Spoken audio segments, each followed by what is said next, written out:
बिस्मिल्लाहिर्रहमानिर्रहीम। अस्सलाम वालेकुम 10th क्लास, कैसे हैं आप लोग। आज हम लोग सेकंड चैप्टर जो हमने स्टार्ट किया है एस्टर्स बेसिस एंड सॉल्ट्स, उसका नेक्स्ट जो लेक्चर है हमारे पास प्रॉपर्टीज ऑफ एस्टर्स, वो हम डिस्कस करेंगे। एस्टर्स के बारे में हमने 3 कॉन्सेप्ट्स जो हैं वो डिटेल से पढ़े हैं। हमने आर्हेनियस कॉन्सेप्ट पढ़ा है, हमने लॉरे-ब्रॉन्स्टन कॉन्सेप्ट पढ़ा है और हमने ल्यूइस कॉन्सेप्ट जो है उसको पढ़ा है। आज हम एस्टर्स की प्रॉपर्टीज को डिस्कस करेंगे। प्रॉपर्टीज जो है जैसे कि आपने 9th क्लास में पढ़ा था कि प्रॉपर्टीज दो कैटेगरीज में हम उसको जो है क्लासिफाई कर सकते हैं प्रॉपर्टीज को, physical properties and chemical properties. तो एस्टर्स की हम दोनों प्रॉपर्टीज डिस्कस करेंगे। सबसे पहले हम देखेंगे उनकी फिजिकल प्रॉपर्टीज। सबसे पहली प्रॉपर्टी जो एस्टर्स की है वो क्या है कि एस्टर्स जो है दे हैव सोर टेस्ट। दे हैव सोर टेस्ट, यानी जितने भी एस्टर्स होते हैं अगर उनका टेस्ट देखा जाए तो वो क्या होता है, खट्टा टेस्ट होता है, सोर टेस्ट होता है। ठीक है, फॉर एग्जाम्पल जैसे आप देखें, आप सिरका देखें, ठीक है, सिरका जो है वो एसिटिक एसिड होता है उसके अंदर, तो वो क्या है हमारे पास, सोर है। ठीक है, इसी तरह अगर आप देखें लेमन है, ऑरेंजेस हैं, उनमें एस्टर्स होते हैं तो उनके भी टेस्ट क्या होते हैं, थोड़े खट्टे होते हैं, सोर होते हैं। सेकेंड जो इसकी फिजिकल प्रॉपर्टी है वो क्या है कि दे कंडक्ट इलेक्ट्रिसिटी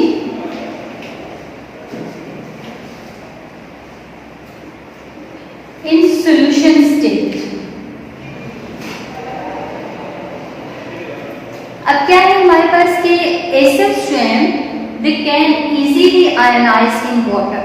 ठीक है, जब हम इनका सॉल्यूशन बनाते हैं वाटर के अंदर, जैसे HCl है, इसको जब हम वाटर में डिसॉल्व करते हैं तो एक्वस मीडिया के अंदर ये क्या होता है, डिसॉल्व हो जाता है। एक्वस मीडिया के अंदर डिसॉल्व होकर ये H पॉजिटिव आयन और Cl नेगेटिव आयन में क्या हो जाता है, कन्वर्ट हो जाता है, यानी आयनाइज हो जाता है, अपना प्रोटॉन रिलीज कर देता है। कोई भी सब्सटेंस उसी वक्त इलेक्ट्रिक करंट को अपने अंदर से पास होने देता है या इलेक्ट्रिक करंट को कंडक्ट कर सकता है जब उसके पास फ्री आयंस हो या फ्री इलेक्ट्रॉन्स हो।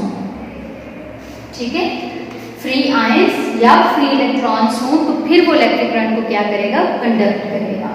यहाँ पर एसिड्स के जब हम सॉल्यूशंस बनाते हैं तो वो क्या हो जाते हैं, फ्री आयंस में कन्वर्ट हो जाते हैं। हाइड्रोजन आयन अलग हो जाता है वाटर के अंदर और क्लोराइड आयन क्या होता है, सेपरेट हो जाता है। So they can easily conduct electricity in solution state. ठीक है, उसके बाद जो नेक्स्ट इनकी प्रॉपर्टी है, थर्ड प्रॉपर्टी, वो क्या है, they turn blue litmus red.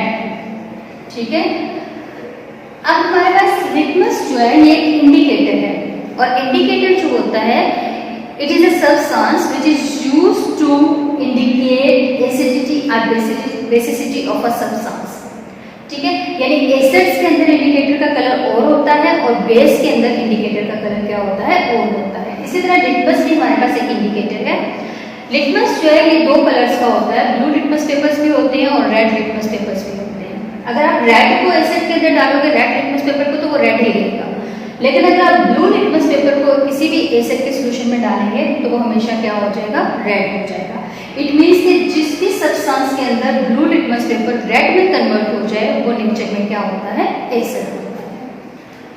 उसके बाद फोर्थ जो प्रॉपर्टी है इसकी वो क्या है कि दे change the colour of methyl orange to pink and phenolphthalein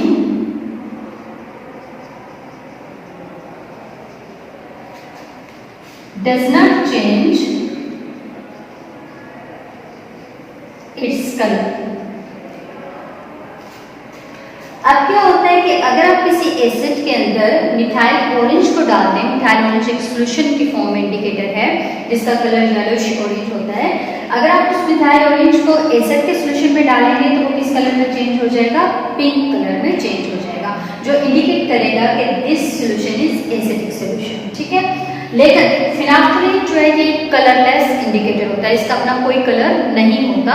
जब हम इसको एसिड में डालते हैं तो ये कलरलेस ही रहता है, यानी इसका कोई कलर अपीयर नहीं होता। इट मीन्स कि एसिड जो है ये फिनाफ्थलीन के कलर को चेंज नहीं करते या उसके ऊपर कोई इफेक्ट नहीं होता, लेकिन मिथाइल ऑरेंज के कलर को ये क्या कर देते हैं, पिंक कर देते हैं। उसके बाद लास्ट जो इसकी प्रॉपर्टी है, they causes severe burns on skin, यानी अगर स्किन के साथ उनका कांटेक्ट हो जाए तो एसिड्स जो है वो स्ट्रॉन्ग भी होते हैं, वीक भी होते हैं। तो कोई स्ट्रॉन्ग एसिड जो है स्किन के साथ उसका कांटेक्ट हो जाए तो ये स्किन को जला देते हैं, बहुत बड़े बड़े आंवले बन जाते हैं। तो they causes severe burns on skin.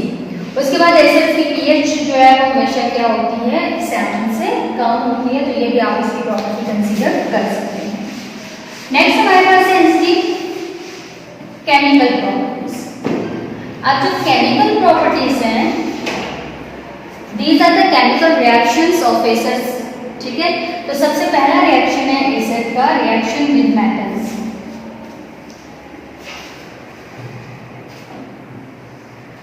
Metals में ये हमेशा जो हाईली इलेक्ट्रोपॉजिटिव मेटल्स हैं उनके साथ रिएक्ट करते हैं, जैसे जिंक है, आयरन है, मैग्नीशियम है, ठीक है। इन मेटल्स के साथ एसिड फ्रीक्वेंटली रिएक्ट करते हैं और रिएक्ट करने के बाद सॉल्ट्स बनाते हैं, साथ हाइड्रोजन गैस जो है उनके अंदर से क्या होती है, रिलीज होती है। इट मीन्स कि जब भी एसिड प्लस मेटल का रिएक्शन होगा हमेशा जो प्रोडक्ट बनेगी वो सॉल्ट प्लस हाइड्रोजन गैस बनेगी, ठीक है। अब यहाँ पे हमारे पास जैसे जिंक है, जिंक जब HCl के साथ रिएक्ट करता है तो सॉल्ट हमारे पास बनता है जिंक क्लोराइड, यानी इलेक्ट्रोपॉजिटिव मेटल इसके इलेक्ट्रोनेगेटिव एलिमेंट के साथ रिएक्ट करती है और क्या बन जाता है, जिंक क्लोराइड और साथ हाइड्रोजन गैस बन जाती है। इसको बैलेंस करने के लिए हम यहाँ पर क्या लगाते हैं, 2 लगा देते हैं। सिमिलरली हमारे पास जब HCl जो है ये मैग्नीशियम के साथ रिएक्ट करता है तो मैग्नीशियम क्लोराइड बन जाता है MgCl2 और प्लस क्या बनती है, हाइड्रोजन गैस। इसको भी बैलेंस करने के लिए हम यहाँ पर HCl के साथ 2 लगाएंगे। अब जरूरी नहीं कि आपके पास एसिड HCl ही हो, आप सल्फ्यूरिक एसिड भी ले सकते हैं। तो सल्फ्यूरिक एसिड जो है जब मैग्नीशियम के साथ रिएक्ट करेगा तो मैग्नीशियम सल्फेट बन जाएगा, MgSO4 प्लस जो है ये क्या बन जाएगी, हाइड्रोजन गैस। सिमिलरली आयरन के साथ भी रिएक्ट कर सकता है। अब आयरन जो है इसकी ऑक्सीडेशन स्टेट वेरिएबल होती है, 2 भी होती है और 3 भी होती है, ठीक है। तो अगर ये आपके पास आएगा FeSO4, अगर इसकी ऑक्सीडेशन स्टेट जो है +2 होगी यहाँ पे और साथ क्या बन जाएगा, हाइड्रोजन। और अगर इसकी ऑक्सीडेशन स्टेट +3 होगी तो ये बना देगा Fe2SO4 होल थ्राइस और साथ क्या बन जाएगा, हाइड्रोजन गैस बन जाएगी। तो जब भी कोई मेटल जो है इलेक्ट्रोपॉजिटिव मेटल किसी एसिड के साथ रिएक्ट करती है, रिजल्टेंट प्रोडक्ट हमेशा क्या बनता है, सॉल्ट एंड वाटर बनता है, सॉल्ट एंड हाइड्रोजन गैस बनती है। सेकेंड जो इसकी प्रॉपर्टी है वो है reaction with carbonates and hydrogen carbonates, जिनको हम बाइकार्बोनेट्स भी कहते हैं। तो जब भी एसिड का रिएक्शन कार्बोनेट या हाइड्रोजन कार्बोनेट के साथ होता है तो रिजल्टेंट प्रोडक्ट हमेशा क्या बनती है, salt plus carbon dioxide plus water, ठीक है। जो भी आप एसिड या मेटल यूज करेंगे कार्बोनेट और बाइकार्बोनेट में उसके अकॉर्डिंगली सॉल्ट बन जाएगा और दूसरी 2 प्रोडक्ट्स जो है वो हमेशा सेम रहेंगी, चाहे कोई भी कार्बोनेट या बाइकार्बोनेट आप यूज करें, कार्बन डाइऑक्साइड और वाटर की क्या होंगे उसके वजह से रिलीज होंगे। फॉर एग्जाम्पल जैसे आपके पास कैल्शियम कार्बोनेट है, जब ये HCl के साथ रिएक्ट करेगा एसिड के साथ तो कैल्शियम का सॉल्ट बन जाएगा क्लोरीन के साथ CaCl2 प्लस आपके पास ये कार्बोनेट कन्वर्ट हो जाएगा कार्बन डाइऑक्साइड में। जब हम इस क्लोरीन को बैलेंस करेंगे यहाँ पे 2 लगाएंगे तो 2 हाइड्रोजन और 1 ऑक्सीजन यहाँ से किसमें कन्वर्ट हो जाएगा, वाटर में कन्वर्ट हो जाएगा। सिमिलरली हमारे पास जब मैग्नीशियम कार्बोनेट होगा वो अगर सल्फ्यूरिक एसिड के साथ रिएक्ट कर रहा है तो मैग्नीशियम का सल्फेट के साथ सॉल्ट बन जाएगा प्लस आपके पास ये कार्बोनेट कन्वर्ट हो जाएगा कार्बन डाइऑक्साइड में, प्लस 2 हाइड्रोजन और एक ऑक्सीजन मिलकर क्या बना देंगे, वाटर। सिमिलरली अगर आपके पास बाई कार्बोनेट्स हैं या हाइड्रोजन कार्बोनेट है, जैसे NaHCO3 है और ये HCl के साथ रिएक्ट कर रहा है, तो यहाँ पर सोडियम का क्लोराइड के साथ क्या बन जाएगा, सॉल्ट बन जाएगा, प्लस ये कार्बोनेट कन्वर्ट हो जाएगा कार्बन डाइऑक्साइड में, प्लस एक हाइड्रोजन, 2 हाइड्रोजन और एक ऑक्सीजन मिलकर क्या बना देंगे, वाटर।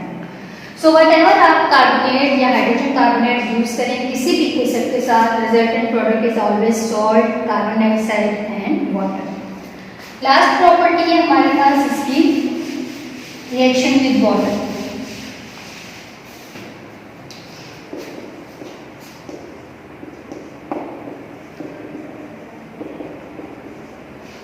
हमने वेरी फर्स्ट टॉपिक पढ़ा था इस चैप्टर का आर्मीनियस कॉन्सेप्ट, और उसमें हमने पढ़ा था कि एसिड्स वो सब्सटेंसेस होते हैं जो वाटर के साथ जब रिएक्ट करते हैं तो आयनाइज हो जाते हैं वाटर के अंदर, और वाटर में H पॉजिटिव आयन यानी प्रोटॉन क्या करते हैं, रिलीज करते हैं।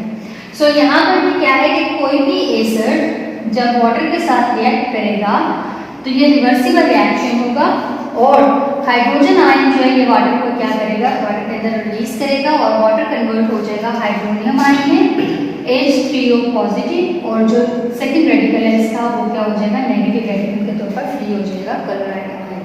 ठीक है, कोई भी एसिड जब वाटर के साथ रिएक्ट करेगा हमेशा प्रोडक्ट क्या बनेगी, आपके पास हाइड्रोनियम आयन बनेगी। फॉर एग्जाम्पल एसिटिक एसिड है CH3COOH प्लस H2O, तो ये भी अपना हाइड्रोजन आयन वाटर में रिलीज करता है और हाइड्रोनियम आयन बनता है, और प्लस आपके पास क्या बन जाता है, एसीटेट आयन बन जाता है। सिमिलरली आपके पास सल्फ्यूरिक एसिड है, जब वो वाटर के अंदर आयनाइज होता है तो चूंकि उसके पास 2 हाइड्रोजन आयन है आयनाइजेबल, तो वो दोनों हाइड्रोजन आयन 2 वाटर मॉलिक्यूल के अंदर रिलीज करेगा, और 2 आपके पास क्या बनेंगे, हाइड्रोनियम आयन बनेंगे, और प्लस आपके पास क्या बन जाएगा, सल्फेट आयन बन जाएगा।